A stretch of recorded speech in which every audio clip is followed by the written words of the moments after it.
मैं साधुवाद देता हूं भाई विनय विनम्र को। हमारे बीच में किशन अग्रवाल साहब आए हैं, बीकानेर वाला स्वीट के मालिक हैं, बहुत मीठे इंसान हैं, इतने मीठे हैं कि डायबिटिक हो गए हैं। और अशोक गुप्ता जी को देख रहा हूं, सरकर्णी कंपनी के चेयरमैन एंड मैनेजिंग डायरेक्टर, बहुत दिग्गज लोग हैं। भैया मैं आग लगा रहा हूं, तू पानी डाल रहा है यार।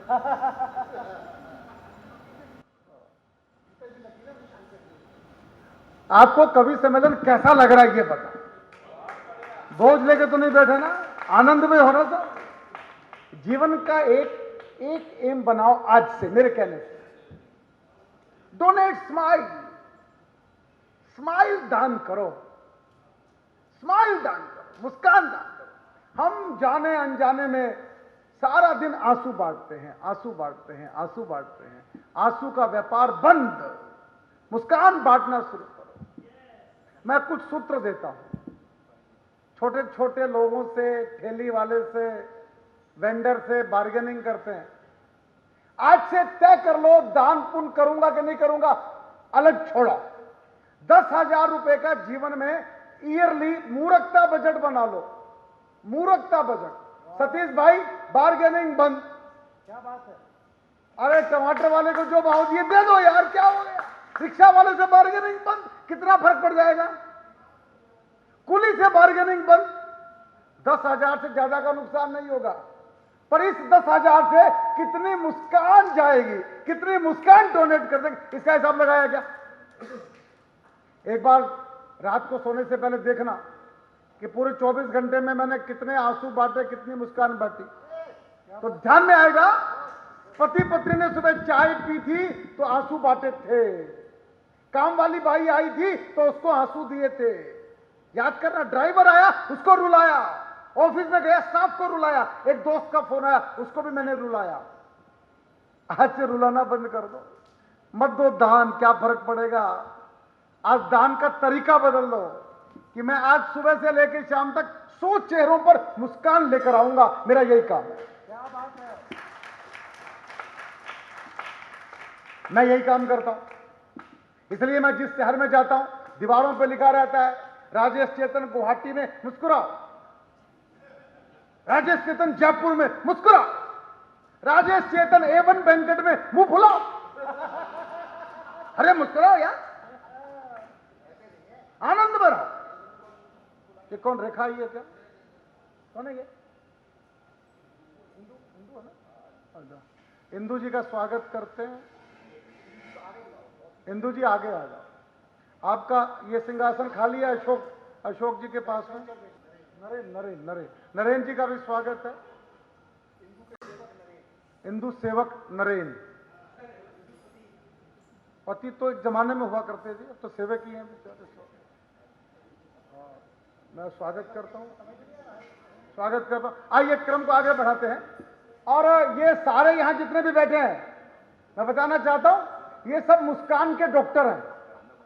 ये भी डॉक्टर हैं, ये मुस्कान बांटने का काम करते हैं। एक बात ध्यान रखिएगा, डॉक्टर का रिश्ता और भगवान का रिश्ता बहुत गहरा होता है। जब भगवान रूठ जाता है तो डॉक्टर के पास जाना पड़ता है, और जब डॉक्टर रूठ जाता है तो हाय हाय, क्या बात है? एक नए डॉक्टर ऑपरेशन थिएटर में माला लेके घुसे, डॉक्टर साहब बैठे हैं सामने। एक नए डॉक्टर ऑपरेशन थिएटर में माला लेके घुसे तो पेशेंट डर गया, बोला माला क्यों लाए? बोला मेरा पहला ऑपरेशन है। कामयाब हो गया तो मेरे लिए, नहीं तो समझ गए? तो आपके लिए ताली मैं बजाऊं? मैं उस मुस्कान के डॉक्टर को बुलाना चाहता हूं जो चेहरे पे हंसी लेके आएगा। वो गोविंद शर्मा का पड़ोसी है तो आप सोच सकते हैं मुस्कान का देवता तो बन ही गया होगा अपने आप में, क्योंकि गोविंद शर्मा मुस्कान के आंदोलन का दूसरा नाम है। तो मैं उस बड़े कवि को बुलाना चाहता हूं जिसका नाम होता है पीके आजाद। पीके का मतलब वो पीके नहीं है, प्रवीण कुमार आजाद। मैं उस बड़े कवि को बुलाता हूं, एक बार मिलकर तालियां बजा दीजिए पीके आजाद से।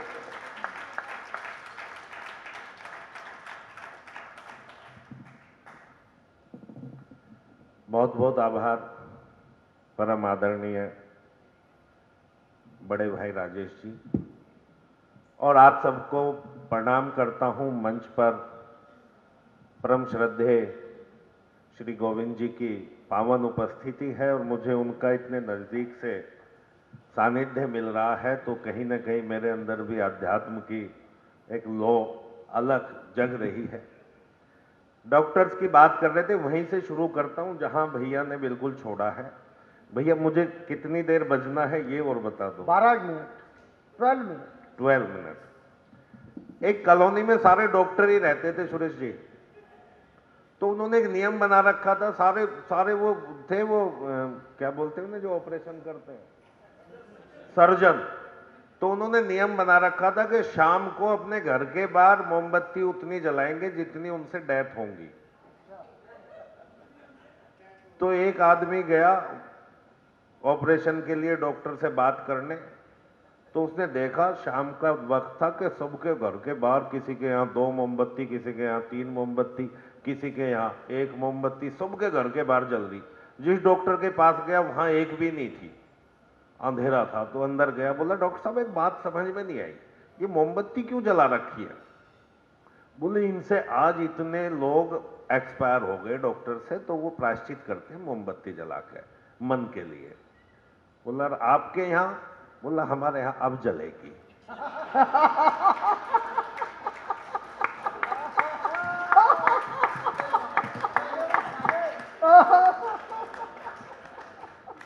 तो बहुत अच्छा।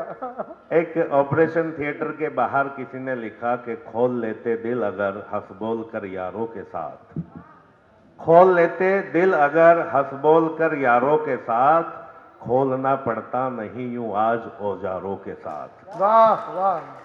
तो आप सब लोग सुधी श्रोता हैं, बहुत अच्छे से सुन रहे हैं। भाई साहब बात कर रहे थे कि वो पड़ोसी पाक, हम तेरे बाप, ये वो, ज्यादा टेंशन लेने की जरूरत है नहीं। मुझे तो भैया याद है वो एक भारतीय आदमी, एक पाकिस्तानी और एक अफगानिस्तानी, तीनों को अमेरिका में पकड़ लिया पुलिस ने। बोले तुमने चोरी करी है। उन्होंने बहुत मना करा, लेकिन एक तो भाषा का संकट, वो कुछ कह रहे वो कुछ कह रहे। जज के पास लेके बोले उन्होंने चोरी करी है। जज ने भी उनकी नहीं सुनी, बोले इनको जो है चोरी की है, सबूत मिल गए हैं। उन्होंने बहुत मना किया, नहीं माने। बोले एक काम करो, इनको जो है 25-25 कोड़े लगाओ, और कोड़े इतने सख्त हैं कि तुम्हारी मृत्यु हो सकती है, तो कोई अंतिम इच्छा हो तो वो भी बताओ। अब वो अफगानी बोला जी मेरी कमर पे एक तकिया बंधवाओ।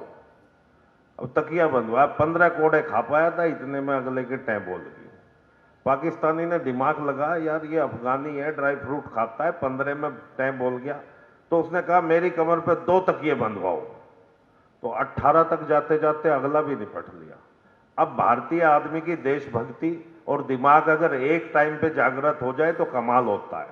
जज ने कहा कि अंतिम इच्छा बताओ। भारतीय बोला जज साहब कोड़े तो आप 25 की जगह 50 लगवाओ, बस मेरी पीठ पर इस पाकिस्तानी को बंधवाओ। तो ये स्थितियां हैं मित्रों। बहुत सारी बातें बलजीत जी ने हास्य की और हास्य के बड़े कवि मेरे बड़े भाई अनिल अग्रवंशी जी तक हमें सुनना है। मैं कुछ जब लालच कर जाता हूं, जब आप जैसे सुधी श्रोता होते हैं, तो कुछ अच्छी कविता आध्यात्म के कक्ष में हम यहाँ बैठे हैं, तो कुछ एक मुक्तक आप लोगों तक रखता हूँ। पहले मैं 4 पंक्तियां आदरणीय गोविंद जी को समर्पित करता हूँ, आपको समर्पित करता हूँ। जैन साहब बैठे हैं। जियो तुम आज जी भर कर, कहीं कुछ कल नहीं होता, चलो सन्मार्ग पर प्यारे, तो मन चंचल नहीं होता। चलो सन्मार्ग पर प्यारे, तो मन चंचल नहीं होता। बुजुर्गों की करो सेवा, यही पूजा इबादत है। बुजुर्गों की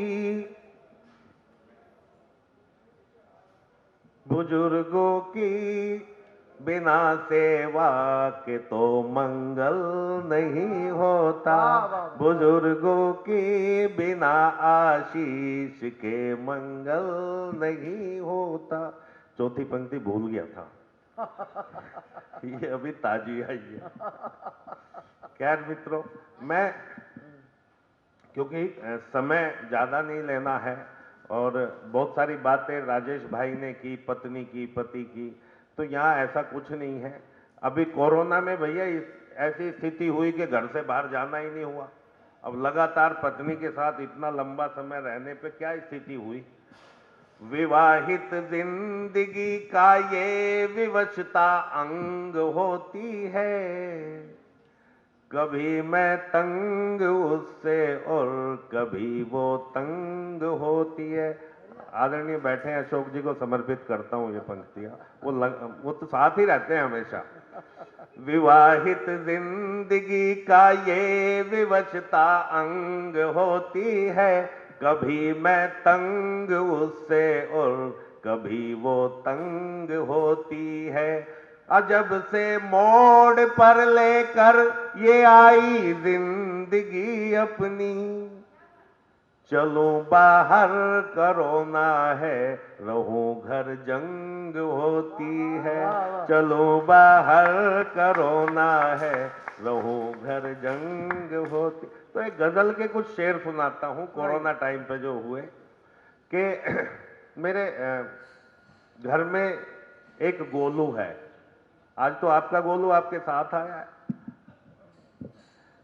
और उस गोलू की मां है। उस पे कुछ एक दो शेर हुए कि ताव इतना खा रही है किस लिए गोलू की मां, ताव इतना खा रही है, ताव इतना खा रही है किस लिए गोलू की मां, किस कदर गुस्सा रही है किस लिए गोलू की मां। अच्छा, कोरोना में क्या हुआ साहब, जो कोई भी नौकरी करता है उसकी तनख्वाह आधी हो गई या कई बार नहीं मिली। अब मैं तो एमसीडी में काम करता था। एमसीडी वालों की तो हालत और ज्यादा खराब कर रखी थी अपने आपके गांव वाले ने। तो इस कदर गुस्सा रही है किस लिए गोलू की मां, ताव इतना खा रही है किस लिए गोलू की मां, जानती है खूब जब तनख्वाह नहीं आई मेरी। सुनील जी, जानती है खूब जब तनख्वाह नहीं आई मेरी, फिर मेरा तन खा रही है किस लिए गोलू की मां, फिर मेरा तन खा रही है किस लिए गोलू की मां। और हाय कोरोना तू आया इसमें मेरा दोष क्या, हाय कोरोना तू आया इसमें मेरा दोष क्या, बेवजह चिल्ला रही है किस लिए गोलू की मां, बेवजह चिल्ला रही है किस लिए गोलू की मां। और हम पतियों की क्या हालत हुई उस समय में कि सुबह झाड़ू मारता, सुबह झाड़ू मारता, दोपहर में मुझसे ही फिर कपड़े भी धुलवा रही है किस लिए गोलू की मां, कपड़े भी धुलवा रही है किस लिए गोलू की मां। और 4 हफ्ते के लिए कहकर गई थी मायके, 4 हफ्ते के लिए कहकर गई थी मायके, 4 दिन में आ रही है किस लिए गोलू की मां। बढ़िया। और सबसे ज्यादा दयनीय तो ये शेर कहते हुए मेरी हालत हो रही है कि है बहुत सुंदर सुकोमल मोम की गुड़िया सी वो, है बहुत सुंदर सुकोमल मोम की गुड़िया सी वो, खुद ही ये लिखवा रही है किस लिए गोलू की मां, डांट कर लिखवा रही है किस लिए गोलू की मां। तो बहुत सारी बातें हैं, लेकिन एक विशेष गीत इन दिनों जो अभी राजेश भैया परसों मैं और विनय विनम्र जी खरगोन में थे, ठीक है, और वहाँ हाँ कवि सम्मेलन में, और वहाँ वो गीत मैंने पढ़ा तो उसके बाद मेरे पास मैसेज आया आयोजक का कि आजाद जी के इस गीत की डिमांड बढ़ी, तो मैंने YouTube लिंक शेयर किया। उन्होंने बाकायदा स्क्रीनशॉट, हालांकि मेरे भाई ने बहुत अच्छा गीत पढ़ा और उसी को मैं आगे, क्योंकि ये नवरात्रों के दिन चल रहे हैं और पिता का जन्मदिन है। ठीक बात। अब पिताजी वाली बात को तो खारिज हमने कर ही दिया, तो मां का गीत पढ़ने का मन है। एक बार जोरदार तालियां। घड़ी घड़ी हम बच्चों के दुख हरती थी अम्मा, क्या बतलाऊं कितनी मेहनत करती थी अम्मा। वाह वाह। क्या बतलाऊं कितनी मेहनत करती थी अम्मा। घड़ी घड़ी हम बच्चों के दुख हरती थी अम्मा, क्या बतलाऊं कितनी मेहनत करती थी अम्मा। दुनिया से मुझको राजा बेटा कहलाने को भूल नहीं पाती थी वो मुझको नहलाने को। दुनिया से मुझको राजा बेटा कहलाने को भूल नहीं पाती थी वो मुझको नहलाने को। रोज कुएं से कितना पानी भरती थी अम्मा, वाह वाह वाह वाह। क्या बतलाऊं कितनी मेहनत करती थी अम्मा। वो मेरी आंखों को काजल पाला करती थी, रोज दिठोना माथे पर मां डाला करती थी। वो मेरी आंखों को काजल पाला करती थी, रोज दिठोना माथे पर मां डाला करती थी। नजर नहीं लग जाए मुझको डरती थी अम्मा, वाह वाह। क्या बतलाऊं कितनी मेहनत करती थी अम्मा। और एक दृश्य सौंपता हूं आपको। लिए सलाई जब वो मेरा स्वेटर बुनती थी, बहुत अच्छे। लिए सलाई जब वो मेरा स्वेटर बुनती थी, अपनी ही धुन में रहती तब किसकी सुनती थी। जब स्वेटर के फंदे पूरे करती थी अम्मा, क्या बतलाऊं कितनी मेहनत करती थी अम्मा। संबंधों के निर्वाहन में टूटी रहती थी, उस पर बस शादी की एक अंगूठी रहती थी। तंगी में उसको भी गिरवी धरती थी अम्मा, वाह वाह। क्या बतलाऊं कितनी मेहनत करती थी अम्मा। और माँ के लिए बच्चे की मुस्कान से बड़ा कोई तीर्थ नहीं होता। इस भाव को अगली पंक्ति में मैंने पिरोने का प्रयास किया है। स्वागत स्वागत। मेरे मुस्काने को चारों धाम समझती थी, अक्सर मुझको अपना बेटा राम समझती थी। वाह वाह वाह।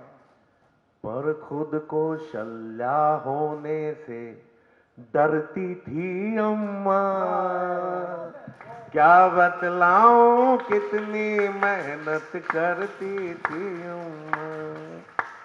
और हर घर का एक दृश्य सौंपता हूं। बेहद खुश दिखती थी मेरी शादी होने पर, उससे बढ़कर खुश थी खुद के दादी होने पर। पोते का मुंह देख के और निखरती थी अम्मा, क्या बतलाऊं कितनी मेहनत करती थी अम्मा। कभी रात को जब मैं उसके पैर दबाता था, थोड़ी मेहनत से ही ढेरों खुशियां पाता था। आशीषों से मेरी झोली भरती थी अम्मा। वाह वाह। क्या बतलाऊं कितनी मेहनत करती थी अम्मा। क्या बतलाऊं कितनी मेहनत करती थी अम्मा। झाड़ू बर्तन चूल्हा चौका खुश हो जाते थे। उसकी आहट सुनकर फूले नहीं समाते थे। जब भी बीमारी से जरा उभरती थी अम्मा। क्या बतलाऊं कितनी मेहनत करती थी अम्मा। कभी नहीं आड़े आता था उसका वृद्धापन। दिन में 6-6 बार सकेरा करती थी आंगन। कभी नहीं आड़े आता था उसका वृद्धापन। दिन में 6-6 बार सकेरा करती थी आंगन। आंगन के संग खुद भी रोज सिकरती थी अम्मा। बहुत अच्छा। क्या बतलाऊं कितनी मेहनत करती थी हम। अंतिम 2 बंद रखता हूं। स्वागत। अस्पताल में मुझसे बोली चर्चा मत करना। नहीं बचूंगी मैं अब ज्यादा खर्चा मत करना। अस्पताल में मुझसे बोली चर्चा मत करना। नहीं बचूंगी मैं अब ज्यादा खर्चा मत करना। तब से तो रोजाना तिल तिल मरती थी अम्मा। क्या बतलाऊं कितनी मेहनत करती थी अम्मा। क्या बतलाऊं कितनी मेहनत करती थी अम्मा। अक्सर सपनों में आकर वो मुझको सहलाती। मैं सच घटना बता रहा हूं भैया। कोविड के समय में जब मैं अस्पताल में था तो मुझे हल्की सी गफलत होती और मुझे 3 बार ऐसा एहसास हुआ कि मेरे पास कोई है। किसी ने मेरे सिर पे हाथ रखा है। मैं आंख खोल के देखता तो दूर दूर तक कोई नहीं। बेड पे मरीज हैं बस। ये रात को अक्सर मेरे साथ हुआ। तब ये बंद इस गीत में जुड़ा। अक्सर सपनों में आकर वो मुझको सहलाती। आंख खोल कर देखूं तो वो नजर नहीं आती। फिर आंखों से आंसू बनकर झरती थी अम्मा। वाह वाह। क्या बात है। क्या बतलाऊं कितनी मेहनत करती थी।